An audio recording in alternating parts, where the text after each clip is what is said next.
Bonjour à toutes et à tous. Quatre premiers invités depuis Lourdes ce matin.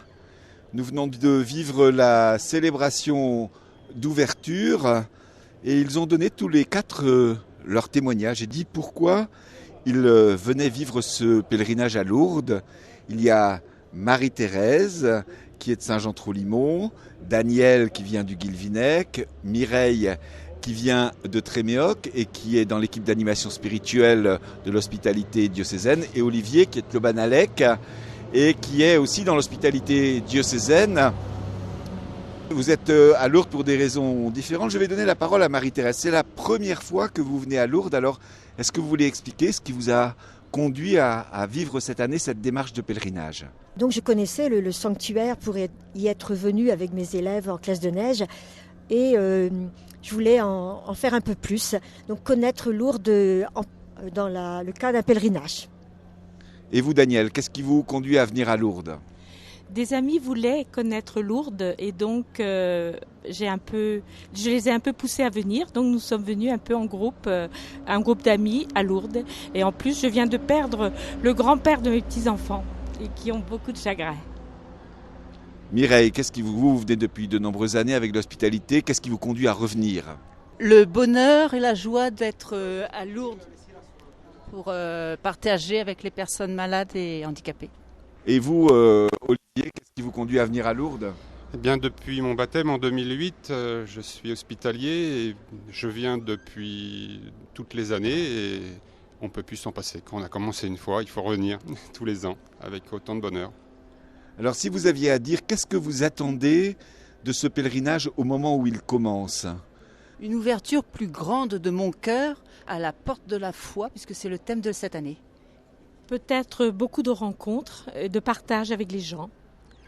Pour moi, c'est un temps de pause en dehors des activités habituelles. Eh bien, moi, c'est aussi rencontrer les malades et comme je l'ai expliqué dans mon témoignage, parler de cette fragilité qui nous rend forts et qui nous donne beaucoup d'espérance pour continuer notre chemin.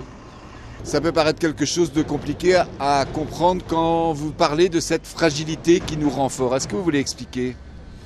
Eh bien, la première fois que je suis venu à Lourdes et que j'ai côtoyé les malades, ça m'a évidemment posé beaucoup de questions. Je me suis demandé si ce n'était pas moi qui étais malade. Et puis, de côtoyer les malades et de partager avec eux leurs souffrances, on s'aperçoit qu'en fait, ils sont beaucoup plus forts qu'on ne le pense. Et on fait un chemin vraiment ensemble et on ressort de cette communion vraiment beaucoup plus fort et beaucoup plus disponible pour notre vie ordinaire de tous les jours.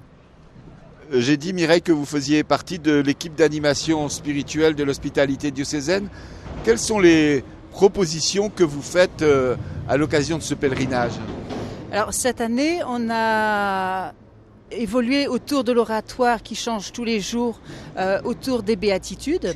Donc chaque jour un thème différent, une béatitude différente. Et on fait une proposition aussi le soir d'un temps méditatif de parole autour des béatitudes aussi, avec des intervenants différents chaque jour. C'est un lieu, cet oratoire, qui est situé à l'accueil Saint-Fré. Expliquez-nous, pour ceux qui ne connaîtraient pas, ce qu'est cet accueil.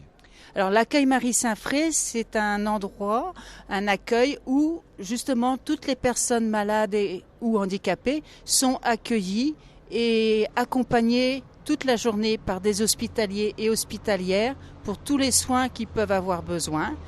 Et aussi avec l'équipe d'animation spirituelle, tout ce qu'on peut apporter au niveau spirituel en tant que prière, d'écoute et de partage qu'on peut vivre ensemble. J'imagine que quand on vient à Lourdes, on porte avec soi aussi des personnes qui sont restées dans le Finistère. C'est un peu votre cas? Oui, je connais plusieurs personnes qui souffrent avec la maladie, donc c'est à elles que je pense beaucoup.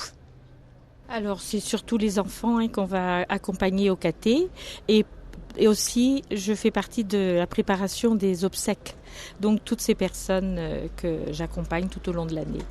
On peut dire, Daniel, finalement que ce pèlerinage que vous vivez, c'est votre temps fort pour vous préparer à vivre cette année pastorale qui commence, cette rentrée scolaire, parce que vous avez parlé des enfants? Oui, c'est ça. J'ai les tout petits en éveil à la foi, les CE1 aussi au caté. et puis donc les équipes obsèques et en plus les baptêmes et les mariages. Si vous aviez à dire les uns et les autres justement, en quoi ça vous aide après au cours de l'année, ce pèlerinage qu'on fait en septembre, en début d'année pastorale, en début d'année scolaire? En quoi ça vous aide à vivre après concrètement? La joie qu'on reçoit avec ces personnes-là est porteur toute l'année. Et on vit, enfin moi personnellement, je vis cette joie et cette force toute l'année. Et on attend d'une année sur l'autre ce pèlerinage qui revient. C'est un petit peu, comme je disais hier soir à des personnes, une petite drogue douce. On ne peut pas s'en passer. Une fois qu'on commence, il faut qu'on revienne. Ce qu'il faut savoir, c'est qu'une fois que le pèlerinage est fini, tous les gens qu'on a rencontrés nous accompagnent dans notre vie. Et à chaque fois qu'on a une décision à prendre, on repense aussi à ces moments-là. Et je pense qu'on ne prend pas la même décision à ce moment-là, si on n'avait pas vécu ça avant.